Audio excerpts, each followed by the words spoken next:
Before we begin, tell me, where in time are you listening from? And where in the world are you? Drop your answers in the comments.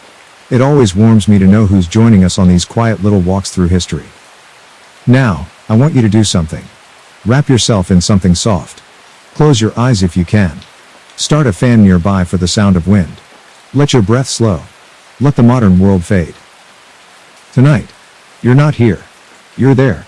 You're in a medieval town in the year 1348. The air is thick with wood smoke.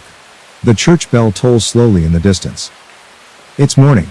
The sun is barely up, filtered through a pale gray mist that hangs heavy over the narrow dirt streets. The cobblestones beneath your boots are slick with last night's rain. You hear coughing. Not just one or two, but everywhere. A dry, rattling sound from behind windows and doors. Your town is quiet. Too quiet. The market's half empty. Stalls once piled high with onions, barley, and salted fish now stand rotting and abandoned. You step past a shuttered bakery and smell burnt bread and smoke. Someone must have passed out while baking, again. They say the sickness creeps in at night. You keep walking. The town well stands alone. The bucket creaks as someone hauls up water, hands trembling. No one lingers. People fetch what they need and vanish behind their doors. A cart rolls past you, pulled by a tired mule. Two bodies lie in the back, half covered in burlap. One of them looks like Thomas the Butcher. You saw him yesterday. Laughing. Now he's still. Face gray. Lips purple. The cart driver doesn't stop. He doesn't speak. His eyes are red, and his mask, if you can call it that, is a rough cloth soaked in herbs. The plague has taken more than breath. It's taken dignity. Names become rumors. The dead are counted in silence. You duck into an alley to avoid the procession. It smells of damp straw and tallow. You pass by the apothecary. The door is closed, but inside you hear muttering. He's mixing something. Again. Powdered bone, dried toad, vinegar, ash. Remedies built on hope and fear. Your home is small. A single room, low ceiling, soot on the walls. You enter and bolt the wooden door behind you. Your mother is praying again. Whispering in Latin, fingers wrapped tight around a wooden cross. You haven't eaten yet. There's bread, but it's old. Mold climbs the crust in blue-green streaks. You tear it in half and chew slowly. You've learned to eat without tasting. A neighbor knocks. Not hard. Just 3 slow taps. You know that rhythm. It means they need help, but they won't come inside. No one enters anyone's house anymore. You speak through the wall. You lie. You say everything is fine. Because if they knew someone in your house was coughing, they'd mark your door. That's how it starts. A red X painted in the night. Then silence. Then the cart. You sleep lightly that night, if at all. The fire has burned low, casting long shadows on the wall. Your sister coughs in her sleep. You tell yourself it's nothing. Just the cold. Just the smoke. But you've seen enough to know better. Morning brings no peace. A bell rings out from the chapel. Once, it would have called the faithful to prayer. Now it tolls for the dead. You wrap a cloth around your mouth, not because it helps, but because everyone does. The streets are near empty. A few figures scurry, heads down, like rats between holes. You visit the church not to pray, but to look. The doors are open. The altar has been stripped. Candles melted to stubs. Icons missing. Even the priest is gone. No one knows when he left. Or if he's still alive. In his place, someone has pinned crude drawings to the wall. Images of demons, stars, wheels, saints. You can't tell if they're meant to summon healing. Or hold back the plague itself. Outside, the air is thick and heavy. It smells of iron, damp wool, and old bread. Someone has left a jar of garlic and ash on the doorstep. A charm. A ward. You keep walking. You don't speak to anyone. No one does. Everyone's voice has become another risk. That afternoon, you try to fetch supplies. There's a merchant still open, a man named Elias, who sells dried meat and barley. He used to greet everyone with loud jokes, hands always moving. Now he sits behind a table, silent, wrapped in 3 layers of cloth. He points to what he has and doesn't speak. You drop a coin. He slides a small sack forward with a stick. No touch. No, thanks. On the walk back, you see something strange. A gathering. 5 or 6 people kneeling in the mud near the town fountain. They wear no shoes. Their clothes are torn. One whips himself across the back with a rope, slow, rhythmic, bleeding. They chant through swollen lips, crying as they call for mercy. Flagellants. You don't watch long. You've seen where it leads. Last week, they came through town. A girl joined them. She was 15. Bright eyes, quick to laugh. Now her feet are blistered. Her mouth is cracked. She no longer speaks. They believe pain will save them. That God will see their suffering and turn the plague aside. You don't believe it. But part of you wants to. Evening falls again. You light a single candle. Wax is precious now, hoarded like silver. Outside, footsteps. Then silence. Then scratching. You wait. Count to 10. Then slowly, quietly, unbolt the door. A basket sits on the stone. Inside, apples, dried lavender, a sprig of rosemary. And a folded note. No name. It reads, for the girl. May she stay warm. You look both ways. No one is there. Just wind in the alley. Just wood creaking under the weight of time. You take the basket in. Whisper thanks, though no one hears. You wrap the girl, your sister, in more blankets. Feed her tiny spoonfuls of water, herbs, crushed roots. She barely stirs. Her lips are dry. Her breath shallow. You tell her a story. A tale about a sailor who outran a sea dragon and returned with honey from the sky. You don't know how it ends. But you tell it anyway. Because in this time, stories are medicine. When nothing else works, the imagination becomes a balm. The next morning, mist rolls in thick and cold. The town looks softer somehow, blurred at the edges. But it's no kinder. You pass a window and see a family praying in silence, all kneeling in perfect stillness. Another house has its door left wide open. You don't check why. Someone has scrawled a warning on the side of a wall. The air kills. Boil rosemary. Burn juniper. Do not breathe the morning. You can't help but hold your breath as you pass. Your thoughts feel slower now. Like walking through soup. You've slept, but not rested. You reach the edge of town where the fields begin. There's a new pit being dug. A priest stands at its edge with a single page of scripture, too tired to raise his voice. A dog howls once. Then stops. You turn around and walk back without speaking. Some things are not meant to be witnessed. Not twice. You spend most of that day inside. The candle is nearly gone. So is the bread. You boil water 3 times, unsure why, just copying what others say works.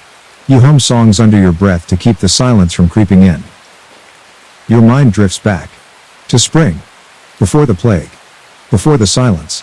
There was laughter then. Market noise. Singing after sunset. You remember dancing in the square during the midsummer feast. The lanterns swayed above your head like floating stars. Someone handed you a cup of wine. You can't remember their name now. You blink, and the memory fades. You're back in a room that smells of sweat, ash, and vinegar. Your sister coughs once. Then again. A slow, cracking sound. She's burning up. You whisper to her, but you don't know if she hears. Outside, the bell rings again. Another soul, gone. Just before sunset, there's a knock at the door. Not the neighbor's rhythm. Not quiet, either. You freeze. But your mother opens it. A woman stands there, wrapped in dark cloth, face half covered, carrying a pouch that smells of earth and sharp herbs. She says she's come to help. You don't ask how she knew. She enters without fear. Her hands are weathered. Her eyes are clear. She asks for water, garlic, a strip of linen. She makes a tea from dry yellow flowers and something that stains the water black. She lifts your sister's head gently. Feeds her tiny sips. She doesn't promise healing. No one does anymore.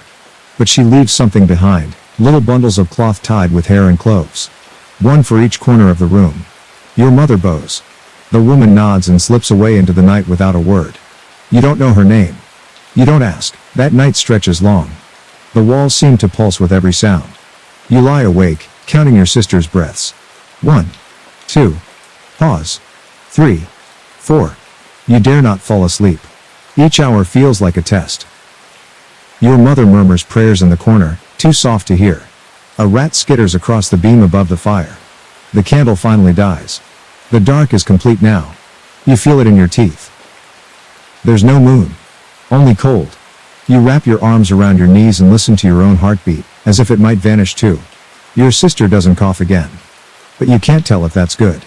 Or final. When sleep finally takes you, it's not rest. It's escape. You wake to warmth. A beam of light slices through the wooden slats and falls across your sister's face.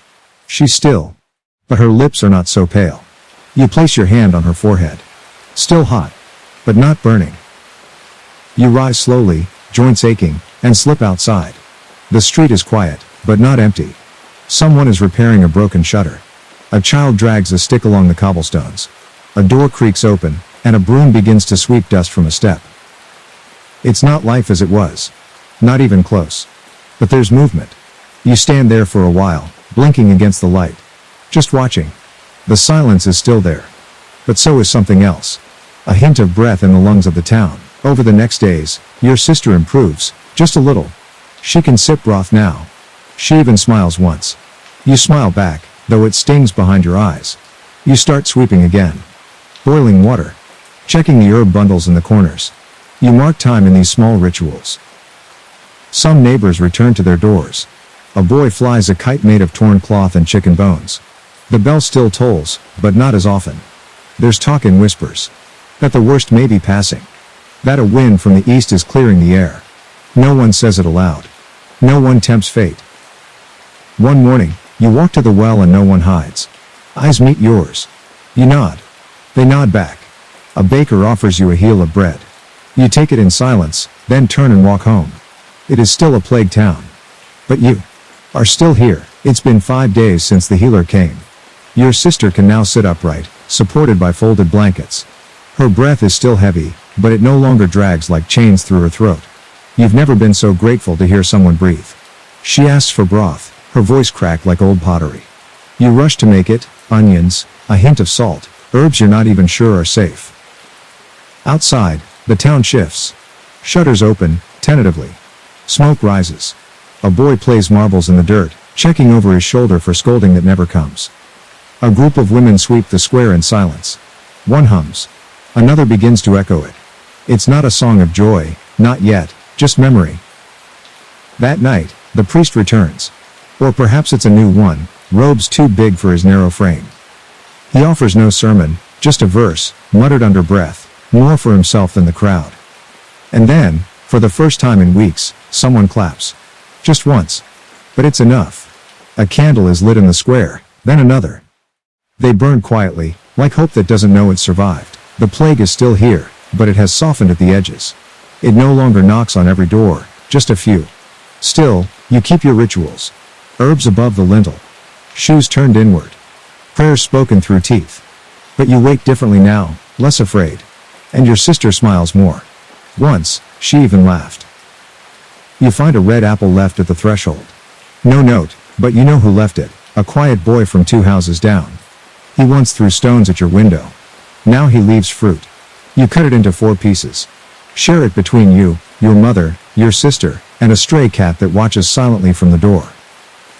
You venture farther, past the edge of the known. The fields are overgrown, but green. Wildflowers bloom where boots haven't trampled. You meet someone there, a girl you remember from last spring, now taller, thinner, but alive. She's gathering yarrow. You join her. You don't speak much. There's comfort in the silence. In not being alone. In the sound of wind passing between weeds. The old rhythm never returns. Not really. But something else takes shape. The blacksmith hammers again, though he makes more shovels now than horseshoes. The baker's bread is bitter, but no one complains. You eat what's warm, even if it tastes like sorrow. Your mother weaves. Her hands know the way, even if her eyes flinch at every knock. Your sister helps now. She moves slowly but with purpose. She lights the fire in the morning and folds the blankets at night. Sometimes she hums that same half-song the women sang in the square. You pretend not to notice. You fix the fence, hammer in hand, knees in the mud. A neighbor walks by, offers you a nail. Doesn't speak. Just passes it into your palm. A wordless agreement, we build now. Someone plants flowers where the healer once stood. Another paints a small star beside a door that was never marked with the red X. The bell still tolls, but now it rings not just for endings, but for all that might still begin. The seasons shift slowly. The light changes first, longer in the evenings, golden in the mornings. It creeps into corners of the house that once sat in shadow. Dust motes swirl like lazy spirits above the table. Your sister collects them in glass jars, as if they might be stars. Outside, the town gathers not for mourning, but for trade. Carts appear with vegetables, shoes, even soap. Coins clink again. Children chase each other between stalls. No one touches, but laughter is no longer rare. You see the old midwife exchanging a bag of dried lavender for a sack of barley. She walks with a limp now, but she walks. You hear someone mutter that it's almost planting time. That the fields must be turned again. You nod. You've already gathered seeds from the cupboard. Some are old. A few are moldy. But they're what you have. Planting doesn't guarantee survival. But not planting guarantees nothing at all. And so, you begin to clear the soil. That night, your sister cries. Not from sickness, but from something older. She clutches a ribbon from before the plague, frayed at the edge, stained with soot. You sit beside her and take her hand. She doesn't say what she's lost, there's too much for words. So you say nothing, either. You sit in the dark together, the ribbon between your palms, as if it holds time itself. Your mother hums something in the next room. The same song again. Softer now. The fire cracks. The walls breathe. The silence is no longer a threat. You find yourself crying too, and when you wipe your face, your hands smell of rosemary and wood smoke. Grief lingers in the corners of the room like old cobwebs. But so does something else. Warmth. Presence. Memory that doesn't ache quite as much anymore. You kiss your sister's forehead. Her skin is cool. Her eyes are open. She's still here. And so are you. A new tradition forms. No one planned it. It just happens. Each week, someone places a stone at the base of the well. First one, then more. Some are smooth. Others marked with initials or drawings. Each one is for someone, named or not, who didn't make it. You find a flat stone, worn and speckled. You carve a sun into it with the tip of a nail. It's not perfect. But it feels right. You place it gently among the rest. You don't speak. No one does. But around you, others do the same. A child sets down a stone shaped like a heart. An old man kneels to place a black one, then lingers longer than most. A silence fills the square. Heavy, but not cruel. You step back and look. It's not a monument. Not yet. But it's something solid. Something built, not burned. And in this town, that means more than anyone can say. You decide to walk beyond the orchard, past the broken fence and the stream where the willow trees bend low.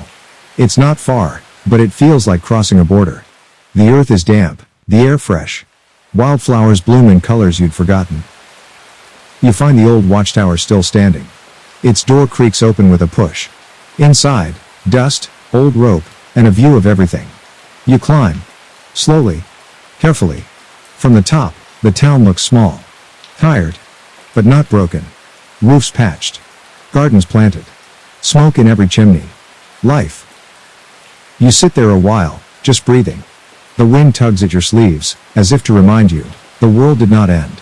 Not here. Not yet. Below, a bell rings. One chime. You smile. Then climb back down. Your home is still worn. The door squeaks. The floor creaks. The windows rattle. But the hearth is lit. And laughter returns in pieces. Sometimes a neighbor waves. Sometimes a cat sleeps on your step. You sit with your sister one night under the stars. No words. Just air. Just stillness. She braids your hair like she did before all this. Your eyes close. The sky is full of constellations. You can't name them, but they feel familiar. Like old stories waiting to be told again. When you sleep, your dreams are quiet. No coughing. No bells. Just the sound of wind through a field and water dripping from a stone. You do not know what tomorrow brings. But for tonight, you are warm. You are fed. You are still here. And in times like these, that is more than enough. The days settle into something close to rhythm. Not the same as before, but not chaos either. You wake with the sun, light the hearth, check the herb bundles, feed the hens. Your mother returns to the spinning wheel. Her hands are slower now, but steady. Each task carries a memory, and sometimes those memories hurt. Your sister sweeps the floor and pauses when she reaches the door, just long enough to remember the day someone marked it. The paint is gone now. Scrubbed clean. But in the right light, you still see it. Not with your eyes, with your body. On Sundays, the town gathers again at the chapel. Not to listen, but simply to be near one another. No one preaches. No one leads. But someone always begins to hum. And like dry kindling catching a spark, the sound grows, soft voices rising in old melodies no one needed to teach. There is something holy in it. Not because of what is said, but because people choose to return. You sit with your family. You listen. And when your sister hums along, your heart aches in the best possible way. One morning, a figure arrives on horseback. They're wrapped in a heavy cloak, mud caked on their boots. They wear no plague mask. No symbols. Just a leather satchel and a worn-out voice. They say they come from the west, where towns are rebuilding. They speak of villages with open inns and trade routes free of death carts. People gather, listening from behind fences and half-closed shutters. No one rushes to celebrate. But something shifts in their shoulders. They say caravans will return before winter. That roads are being cleared. That letters are moving again between towns. You try to remember the last time you received a letter. You can't. The stranger speaks of a larger world. One still scarred, but alive. It feels unreal, like the stories told to children before bed. But when they ride away, you notice something strange. Your neighbors do not return indoors immediately. They stand a little longer in the light. Quiet. Still. But facing outward instead of in. That night, you write. Not a will, not a record, but a letter. To no one in particular. Or perhaps to everyone. You don't have fine parchment or ink, only charcoal and scraps of cloth. But the words come anyway. You write about silence, and fire, and cracked fingers. About herbs tucked above door frames and shoes turned inward. About the sound of coughing that never came back. You write of your sister's breathing. Of your mother's hands. Of the girl who gathered yarrow with you, and the boy who left apples at the door. You write of light through shutters. Of footsteps on frost. Of bells. When you finish, you tie the cloth with twine and place it in a clay jar. You don't bury it. You don't hide it. You set it on the windowsill, where morning light will hit it first. Maybe someone will find it one day. Or maybe no one will. But it's there. A memory held still. Because stories are what survive when nothing else does. In the weeks that follow, the ground softens under the warmth of returning sun. You clear the weeds from your family's small plot behind the house, loosening the soil with a stick worn smooth from seasons of use. Your sister helps. She ties her hair back with twine and kneels beside you. Neither of you speaks much. But something about the silence feels different now, less like avoidance, more like trust. The seeds you plant are old. A few are broken. Some have no markings at all. You place them gently, anyway, as if each one carries more than a chance at food, as if it carries memory. The earth accepts them without question.